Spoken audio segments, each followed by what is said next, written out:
Well, welcome to Museums and Change, and thank you all for joining us today.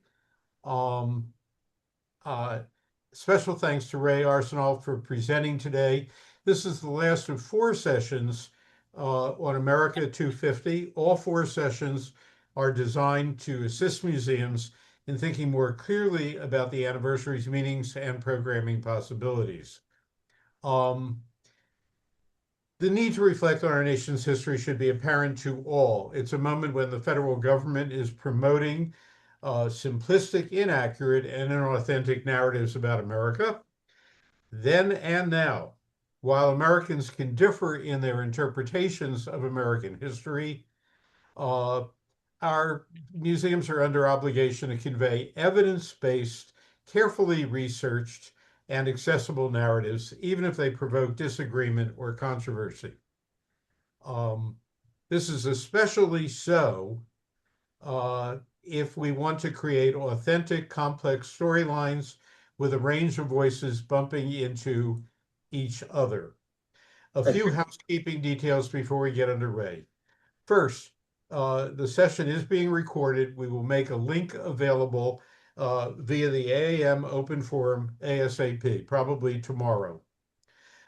Unless you are recognized to speak, please hit your mute button so that we don't get sound spill and cacophony. If you want to or need captioning, please activate captions on your Zoom dashboard. If you want to share a question or comment at any time, please use the raised hand signal. You will go into a queue and I will recognize you as quickly as possible. Do use the chat function to make comments, pose questions, and enter citations of relevant literature. And that way we can manage a second parallel conversation. If you want to be added to our email list, please enter your name and email address in the chat, and we'll happily add you to the list. Our next session will convene on Thursday, March 12th, when members of Sidra Collaborative will join us to present ideas on how we can reimagine a more equitable, transparent funding landscape. Please join us then. I'm speaking to you from Philadelphia, where, if you've not been following the news, there has been a major controversy over the interpretation of the President's House at Independence National Historical Park, and where the Lenni Lenape lived and still reside. I believe it is our responsibility to learn about the indigenous peoples who lived here before us and to share our knowledge with our colleagues, constituents, and clients. Without further ado, Ray, you are on. Thank you, Avi, and thank you for the invitation. Looking forward to this, our discussion. So I'm going to talk about America 250, a new battlefield in the culture wars. A few things I'll say here that I'm sure all of you know, but that American intellectual, educational, and cultural institutions are currently under siege by the Trump administration. And the battlefields of this culture war are all around us, in the universities, in K through 12 classrooms, libraries and archives, museums and historical sites, federal agencies and the civil service, journalism and mass media, science and medical research institutions, and even entertainment venues like the Kennedy Center and the Super Bowl halftime show. And during the past 13 months, the Trump administration's attacks on the independence and integrity of these institutions has intensified, threatening the very fiber of American cultural life. To this point, these attacks have focused on the liberal concept of DEI, diversity, equity, and inclusion, and the programs that have supported and implemented this perspective on American democracy. Supported by right-wing pundits and think tanks, these attacks have been especially threatening to all things historical writing and teaching, historical commentary in print and broadcast media, and sadly, as I'm sure you all know, also historical museums and historical monuments and sites. But unfortunately, to my view, we are now entering a new and even more dangerous stage of this all-out assault on our nation's cultural diversity and openness. In organizing a series of events and initiatives designed to commemorate and celebrate the upcoming 250th anniversary of the Declaration of Independence, the Trump administration has seized the opportunity to promote a right-wing version of American history, calling it America 250, the story of America, or alternatively, they've now turned to Freedom 250. That's the phrase they're now using. The goal is to turn back and eliminate the progressive, multicultural interpretation of American history that has emerged as the dominant paradigm in the writing, teaching, and presenting of our history during the past 60 years. Since the mid-1960s, the nature of academic and public history has changed from a cultural construction totally dominated by perspectives of white males to one that comes much closer to reflect the diversity of American life and history. The institutions involved in recording and interpreting our history and heritage have been open to a wide range of social and ethnic groups: women, blacks, Jews, Muslims, indigenous people, recent immigrants from other nations, members of the LGBTQ community, and so on.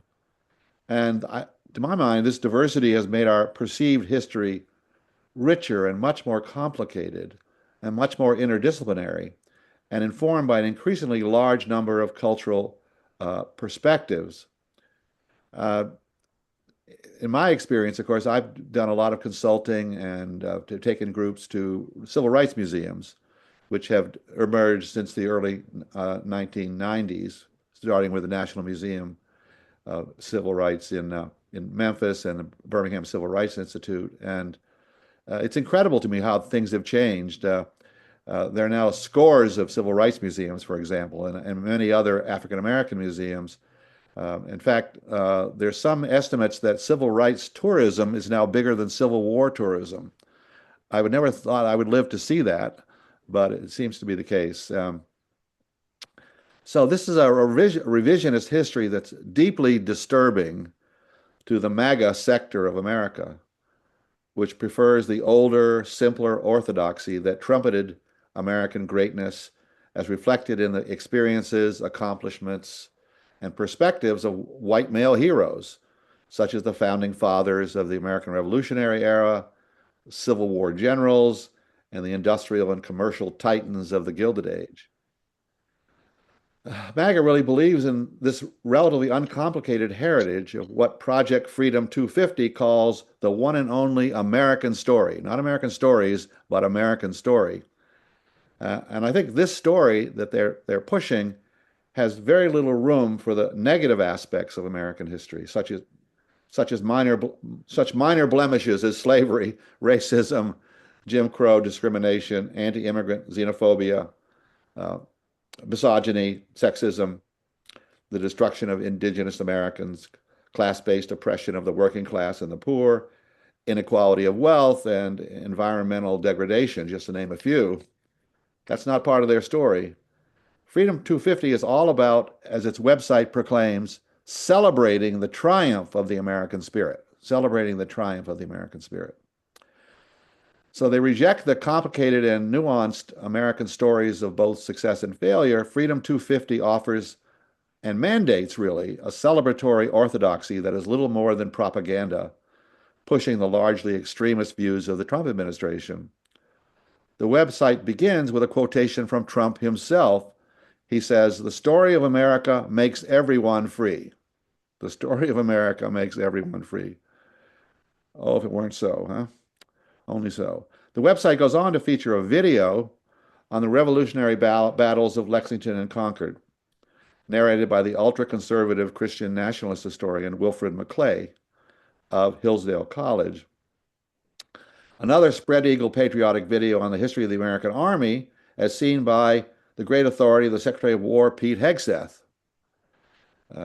Numerous other videos showing Trump at the White House and various other patriotic venues, and a formal welcome from Larry Arnn, the president of Hillsdale College, an ultra-conservative Christian liberal arts college in Michigan that Trump enlisted as Freedom 250's primary partner in the effort to use the 250th anniversary to root out DEI and liberal multicultural influences on the understanding and interpretation of American history.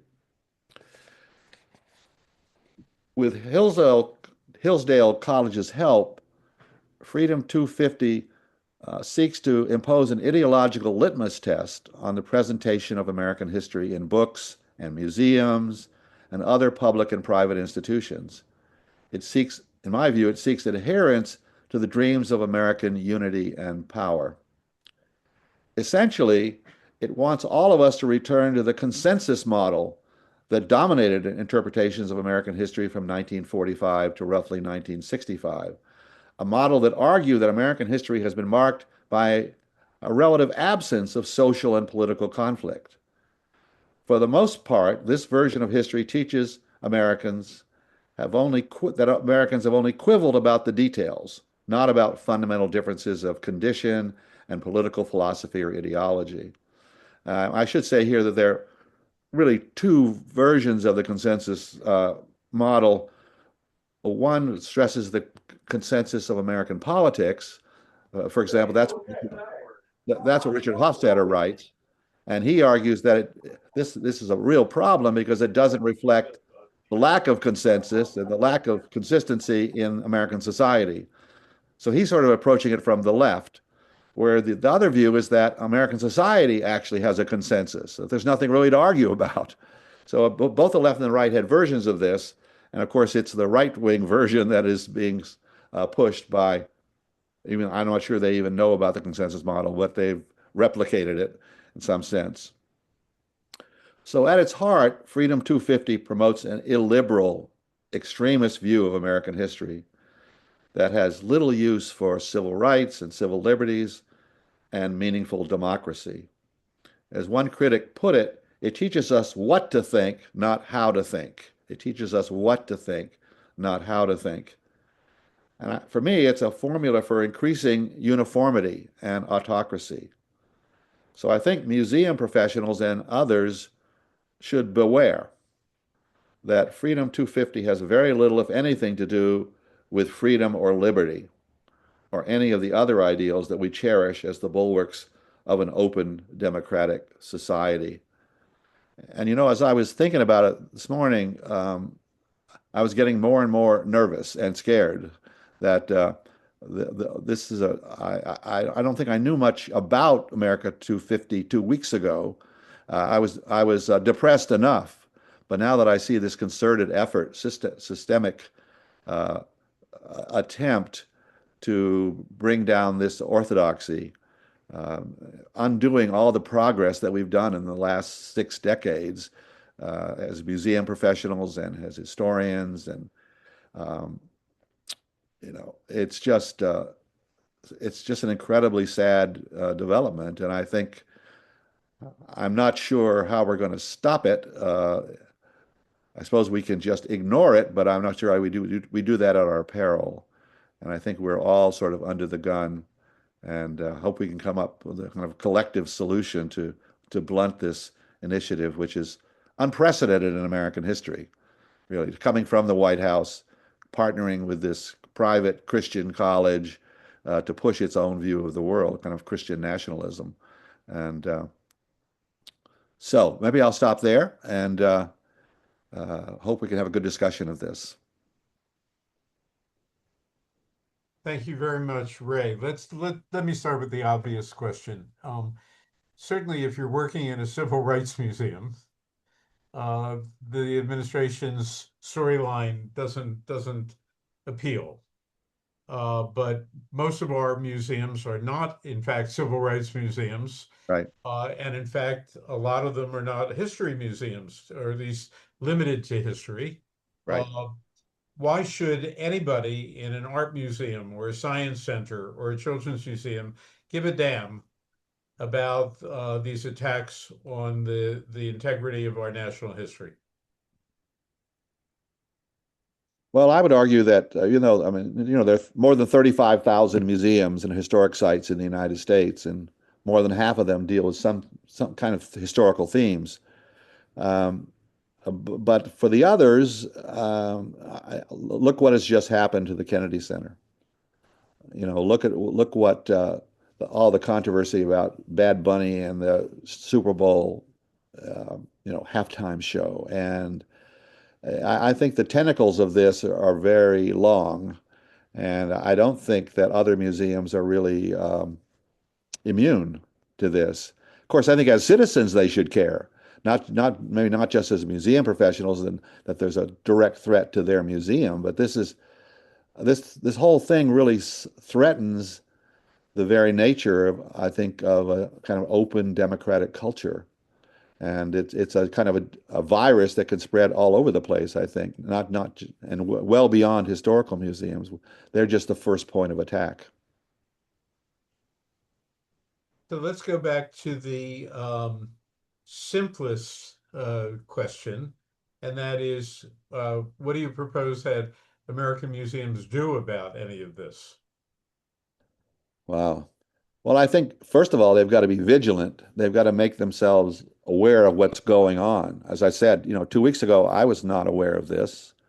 I mean, I'm a trustee of a civil rights museum, and I spent a lot of time in museums, but maybe you were, and the people online today were more aware of it, but I was not. Obviously the DEI situation was front and center, but this, and I knew that obviously the 250th anniversary of the Declaration of Independence is coming, and that Trump would try to uh, exploit it. But I didn't know that they were quite so organized. So I think everybody has to get up to speed to know what's going on and to speak out against it.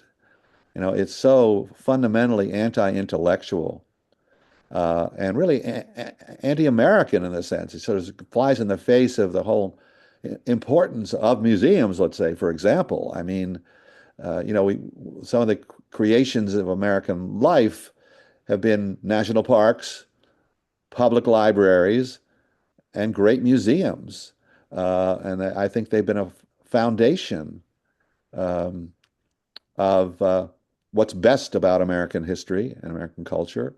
A focus on, really serious research and nuanced, presentations of what happened in the past. I think we've learned to ask the right questions and sometimes get the right answers.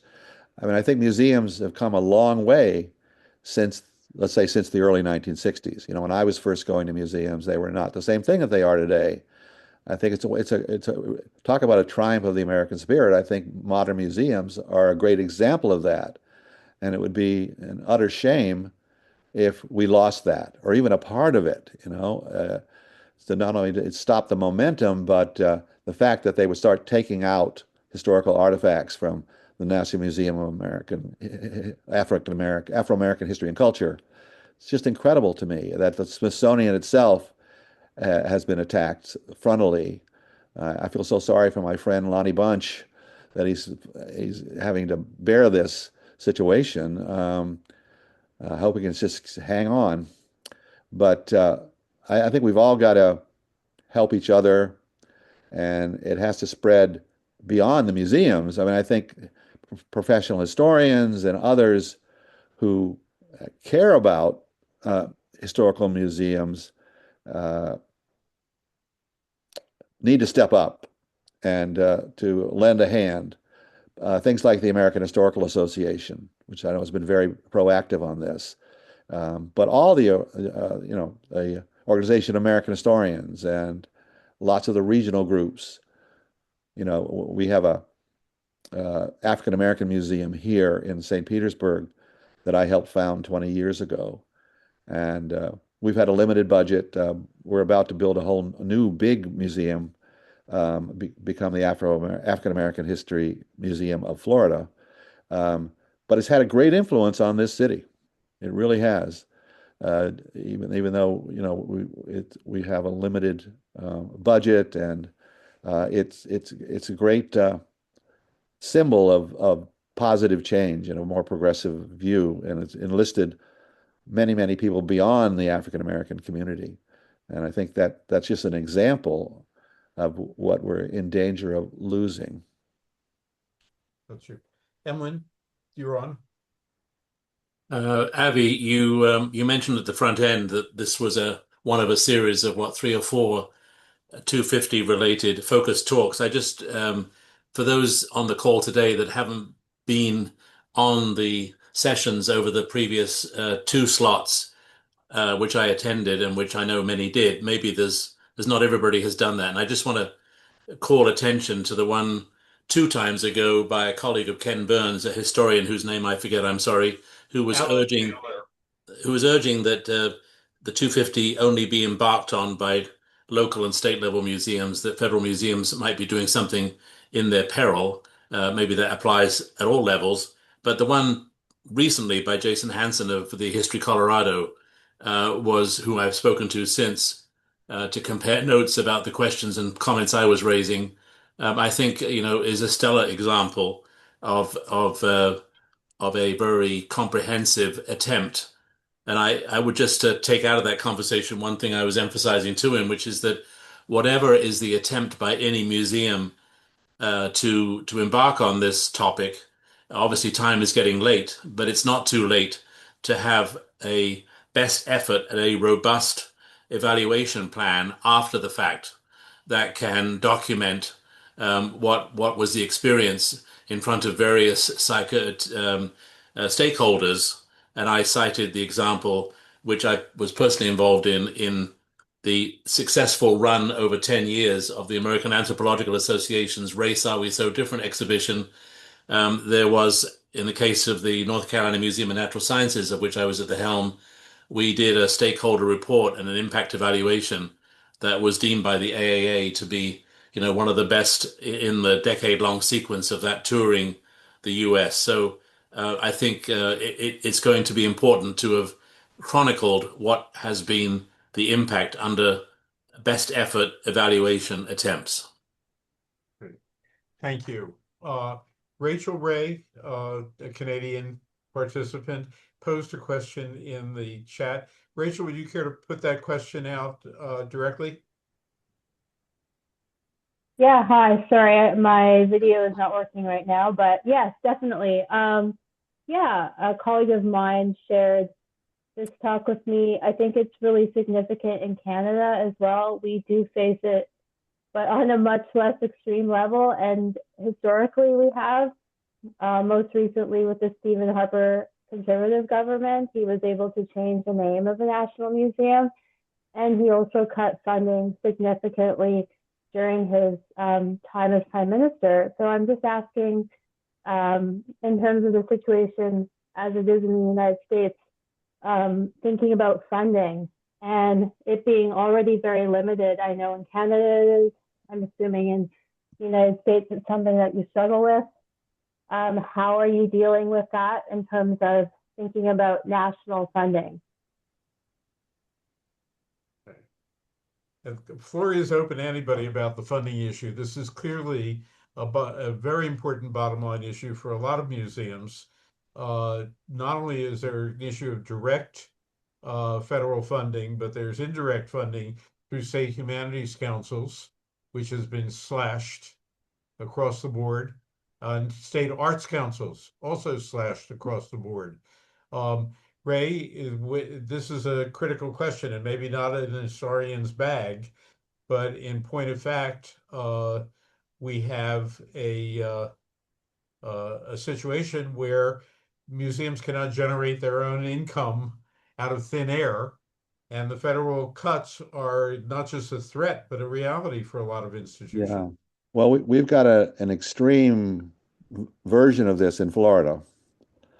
The whole cultural situation here is a train wreck right now with Governor DeSantis, who's trying to keep pace with President Trump in terms of imposing a kind of autocratic regime. And the Florida Humanities Council, which was I think historically one of the best humanities councils in the country, won all kinds of awards. It's lost its entire budget. And they were real buttress to all the museums in the state and to all kinds of historical projects. And they were always very careful of sponsoring programs in the smaller communities around the state, really places that didn't have any other opportunity to have these kind of historical sessions. And they have, touring lecturers, and that's in danger of all being gone, and it's just a really very depressing, devastating situation. Now, in some cases, for example, in the case of the Florida Humanities, which was there were two large donors that stepped up and gave the council several $100,000 to make up the difference. And that helped for this year, but God knows what will happen next year. And although we only have one more year of DeSantis, so maybe we'll be saved from the worst of this. But I think anybody who's involved in this is acutely aware of the funding situation. That's being used as a club. That's what's backing up the threats. And I think without that, they probably wouldn't be able to do as much damage as they are doing or trying to do. Thank you. Gretchen, you're on. Yeah, I had a few suggestions in terms of museums trying to resist. One that I just learned from or heard Ann Burroughs, who's the director of the Japanese American Museum in LA, which from the very beginning, because D&I is just part of their DNA, being a museum where many people's relatives were sent to concentration camps and so forth. So from the beginning, they made announcements refusing. So she's been speaking a lot. But one of the things she said is that it's really important for museums to get their boards online with any kind of resistance, that without the support of the board and the help of the board to find other financial resources, it's very difficult for museums to begin to resist. The other thing that I put in the chat is that I think some people know about the citizen historians movement, where volunteers were recruited, and I was part of that living in DC. We photographed pretty much all of the artifacts and labels at the Smithsonian, and they're now in several databases and are being used when the Smithsonian is forced to change anything. You can go back and see what it was originally. But that same group of citizen historians has launched a postcard initiative encouraging people to send postcards to the Board of Regents, which will be meeting in April. And they control the Smithsonian. They hire the secretary. And given that there may be more conservative elements joining that Board of Regents, this is an initiative to send as many postcards as possible to the Board of Regents. And I put the address in the chat, supporting the leadership of Lonnie Bunch, even though perhaps some might say that he hasn't been, openly resistant. He has, when you think of who could replace him, and when you look at who has been replaced at the Kennedy Center and at the Library of Congress and at the National Archives, it's very important that Lonnie remain the secretary of the Smithsonian. And so sending those postcards is important. And you could always also use that in your own community if there's a director that is maybe under threat, or a museum, to use a postcard campaign. And then the third thing is that Rose Paquette a museum colleague and I began a Substack called Museums Act Together in May. And the whole purpose of that was to try to ask museums to share issues that they're having and what they're doing. And we haven't got a lot of sharing from museums, and maybe that's because it's difficult and perhaps frightening to do so. But one of the things that the Substack does is we've documented in every post what's going on in the States as well as nationally with the Smithsonian. So in many red states, there are threats from the conservative legislatures in terms of funding for museums and libraries. So I would urge you to join Museums Act Together, maybe as just a way to get information, but also if you can share what you're doing, I think courage is contagious, and other museums perhaps can learn from what some museums are doing. So those are just a few ideas. Great, Gretchen, thank you. You'll notice that in the chat, there's Gretchen has posted the address of the regents at the Smithsonian if you care to write a letter or a postcard in support of Lonnie Bunch and the integrity of the Smithsonian as an institution.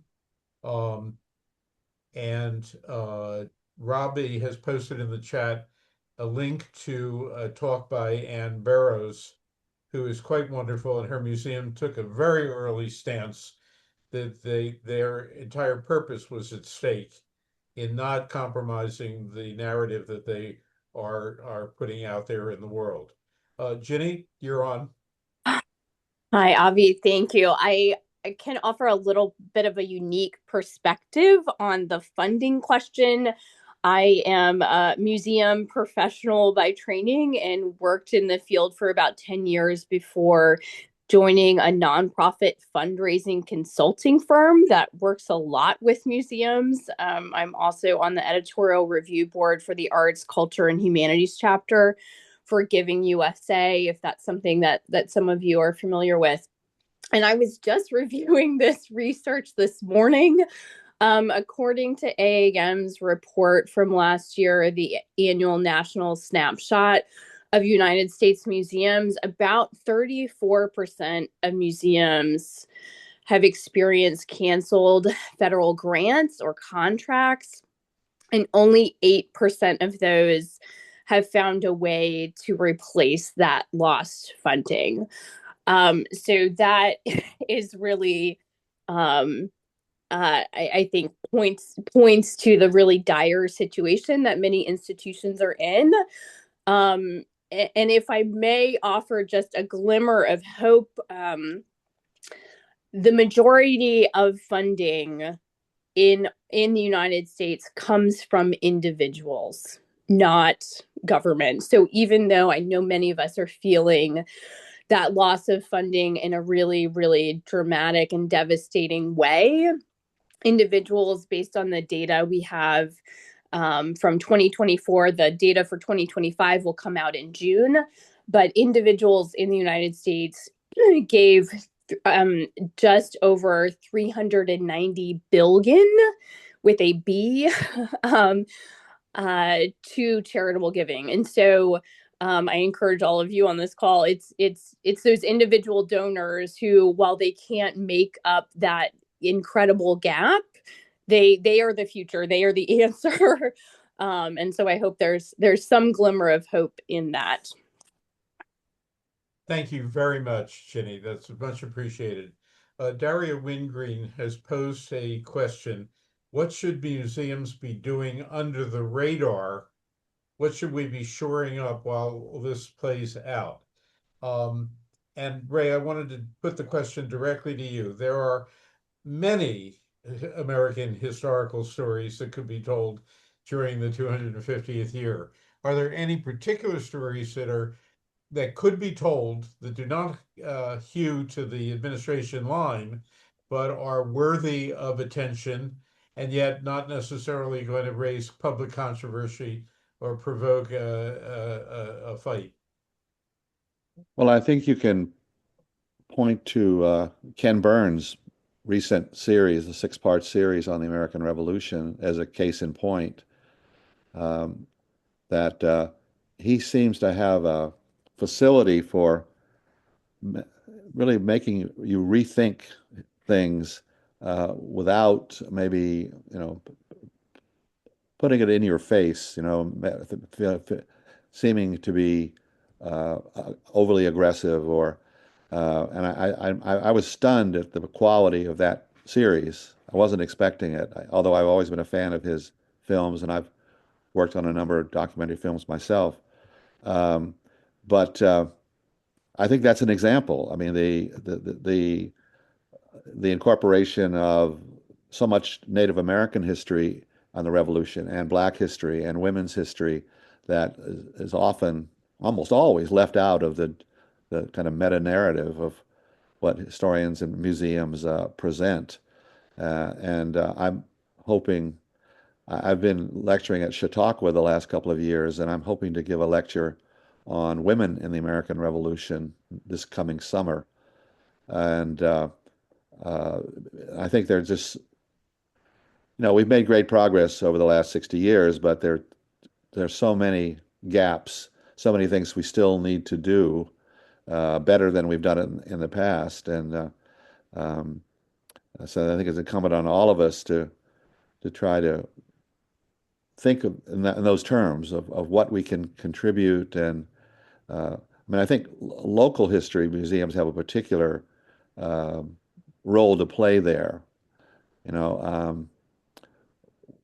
We just had a quite remarkable documentary film done in Tampa, actually, about the civil rights movement there in the mid 1960s. And I'm going to another film tonight at our local history museum, which was just done about the effort to desegregate the beaches and pools of Florida, which was a big, the wade-ins, so-called, in Florida. And I think there are a lot of people who are contributing, and I think that kind of media can be very, very helpful.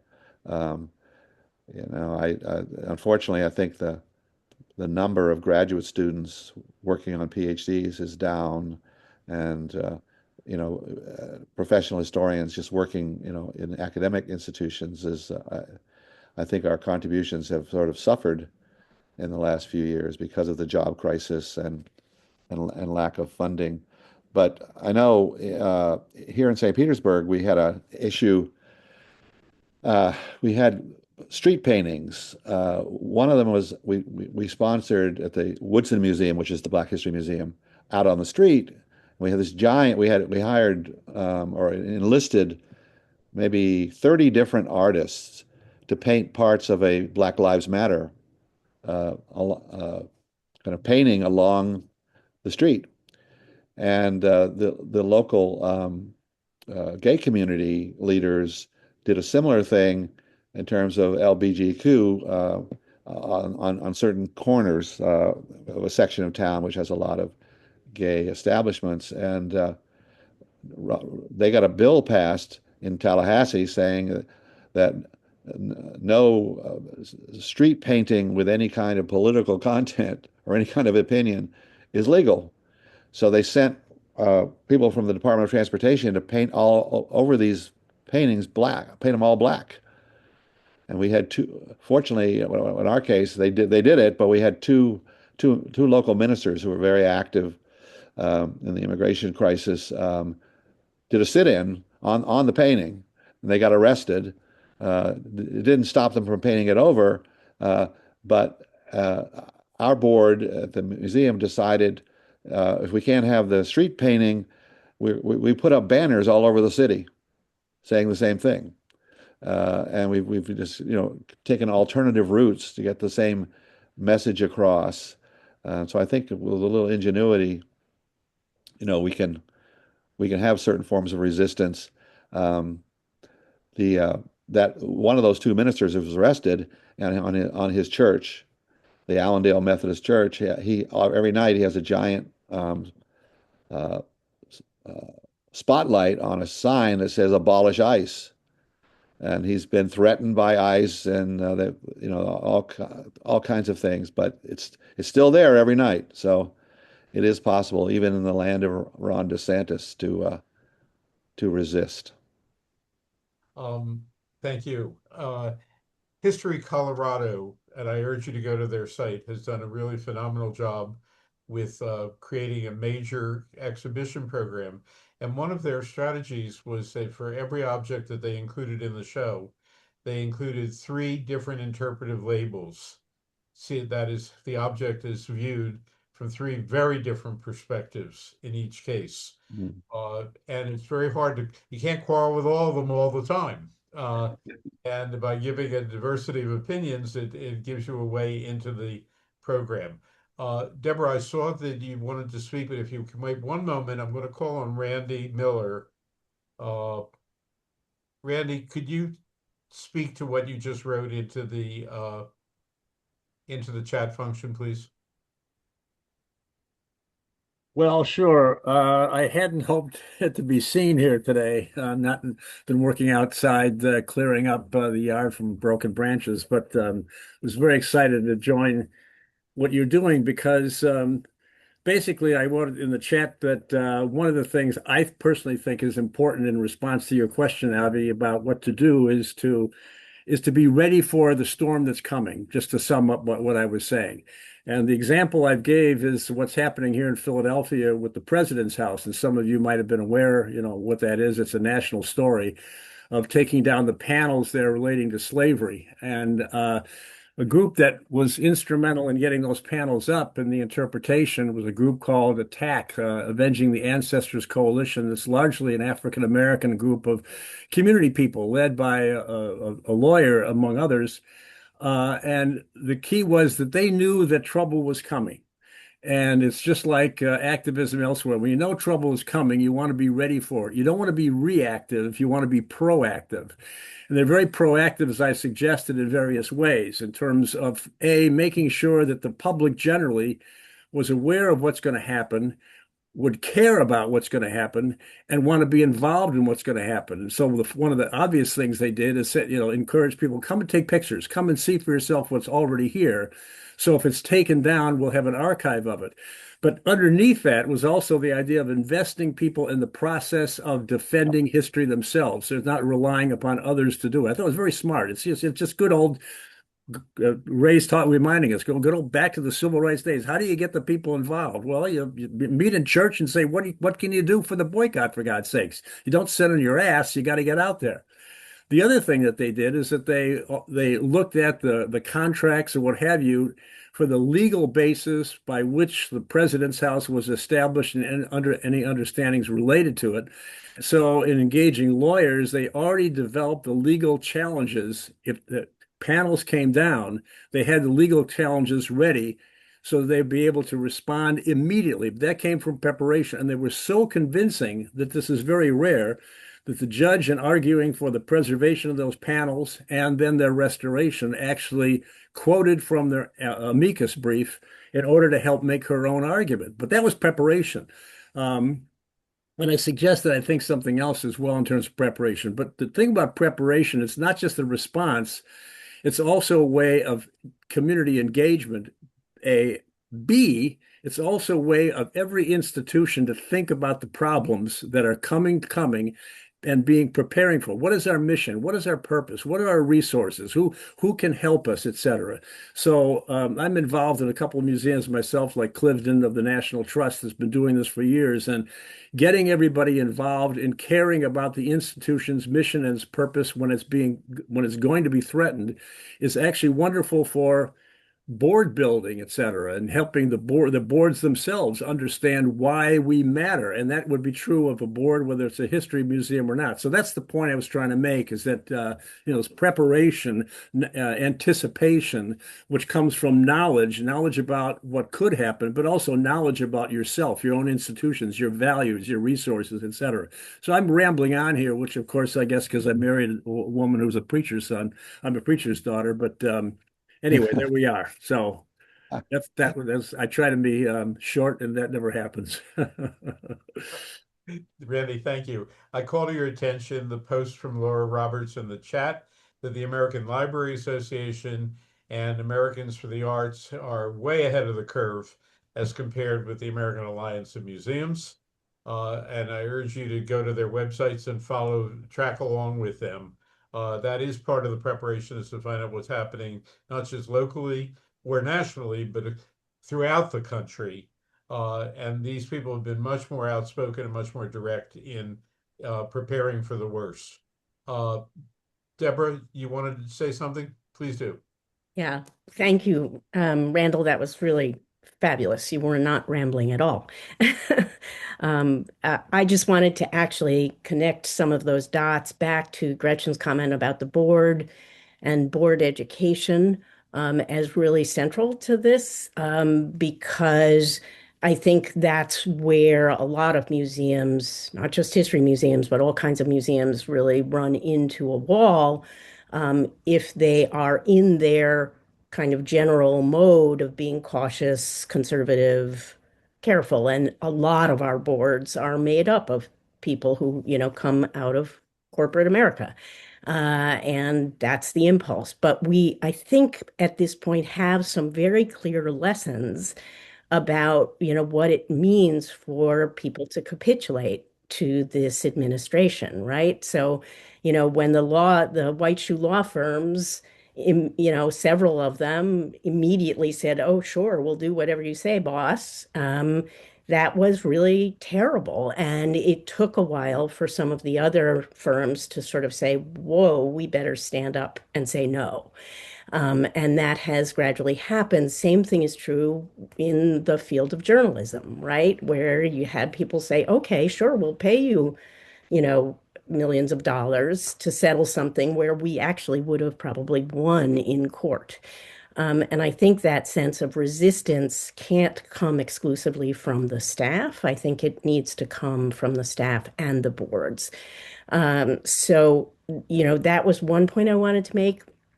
The other point that I think, Randall, your beautiful, eloquent description of what happened at President's House, there really are lots of lessons there, including my own observation that one of the things that's happening in New York, and I assume in many other places, is the power of the mutual aid communities in New York, which are hyper local groups of people who have been helping ever since COVID. Those folks who are now very focused on resisting ICE and what will come, not just what has come in Minneapolis, but what is, already bubbling up elsewhere. Those are folks who are also, I think, really ready to help in situations where there really may be a fight that needs to happen at whether it's a local history museum or an art museum. This is not just going to be in history museums. This is going to be, I mean, for years we've known about this in New York with our dear friend Mayor Giuliani here in the Sensation exhibition. This has been happening way before Trump, where you've got to stand up and say no. And so the question of who needs to be prepared for that, including obviously the staff, but also the board, I think is really an important one. Deborah, thank you very much. Laura, you're on. Thanks, Deborah, as always. And I want to underscore a couple of the things that Deborah and Gretchen said. I was at a party last night with some women in their 20s who looked at, it was actually a party of the Volunteers for History Cambridge, and they looked at the Volunteers for History Cambridge and said, you know what? We've got full-time jobs. We've got kids. We've got lots and lots of commitments. Those of you who are older, who are retired, you got to do the work because you got the time. And we don't have as much time as you do. And we're kind of counting on you, big talking baby boomers, to step up. And a lot of you have. Gretchen, you're one of my heroes.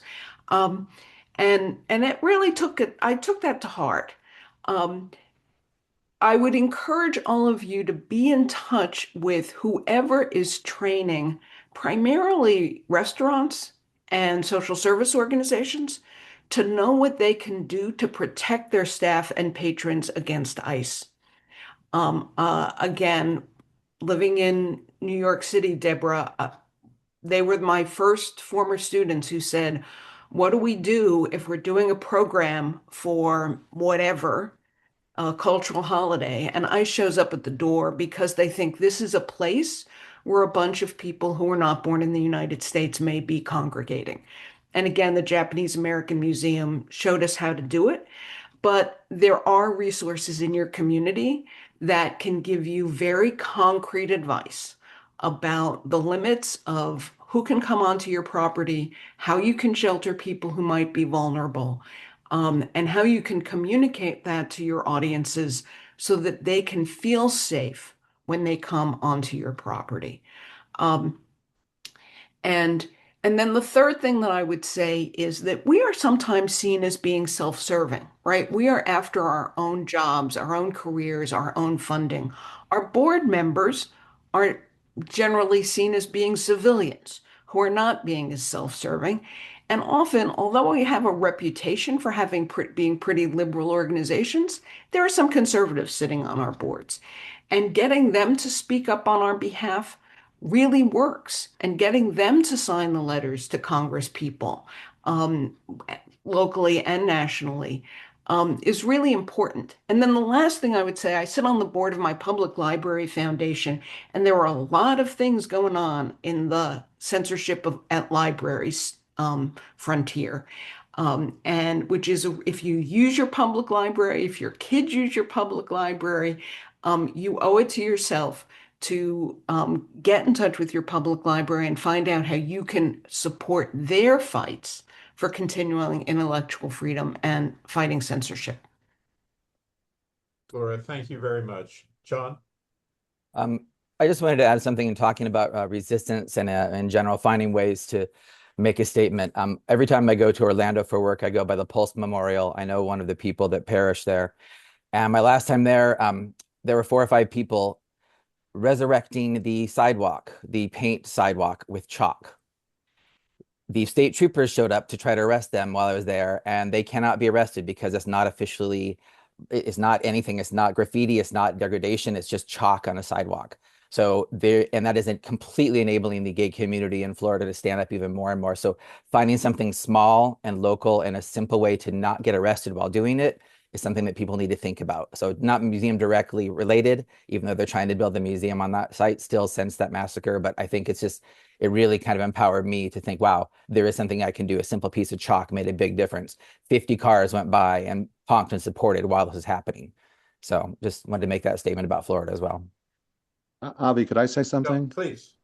Yeah, these have all been great suggestions, and I'd just like to tell you about a situation I had last week where I gave a talk down in Boca Raton at Florida Atlantic University to a film series on social justice where they showed the film Freedom Riders based on one of my books, and the crowd was really eager and wanted to know what they can do, and I ended up suggesting to them that they, if things get really serious and are really threatening, that we can take a page out of the civil rights movement, a page out of John Lewis's Good Trouble suggestions.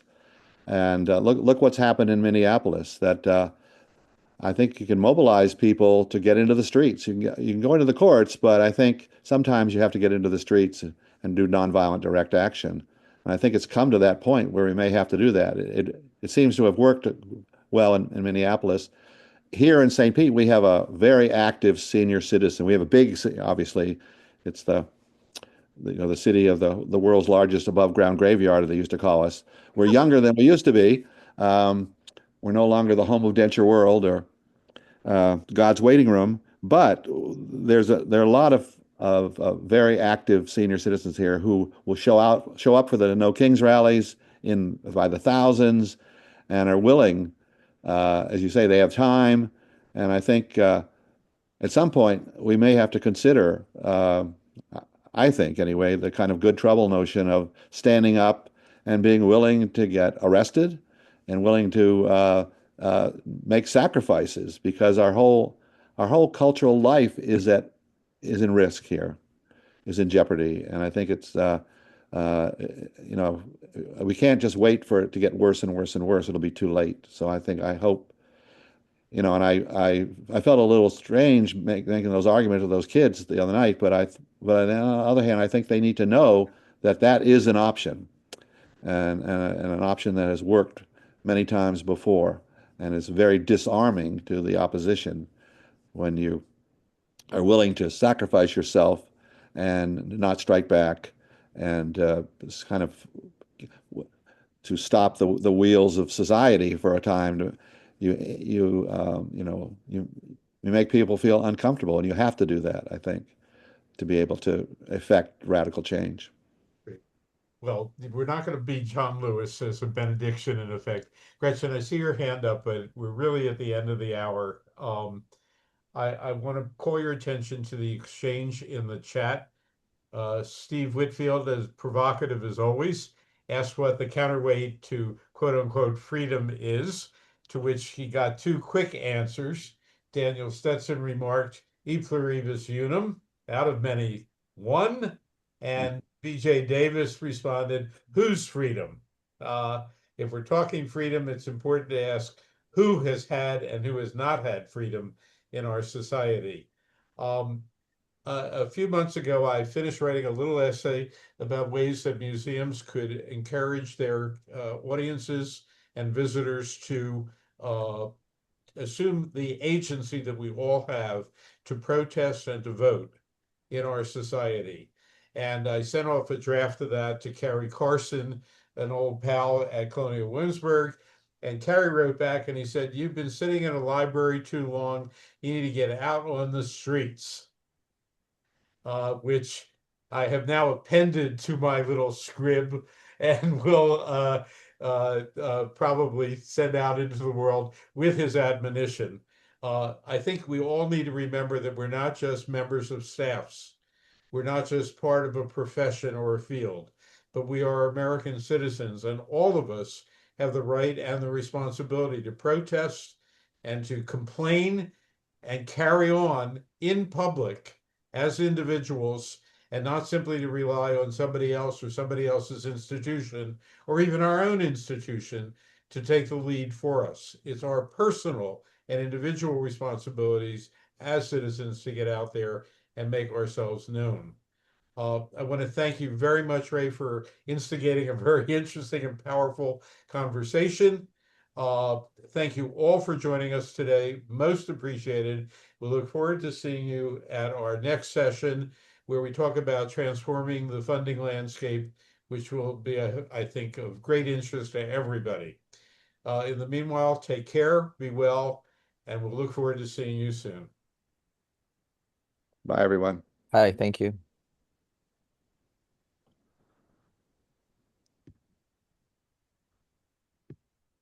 Ray, do you work with my great friend Larry Biddle at the museum?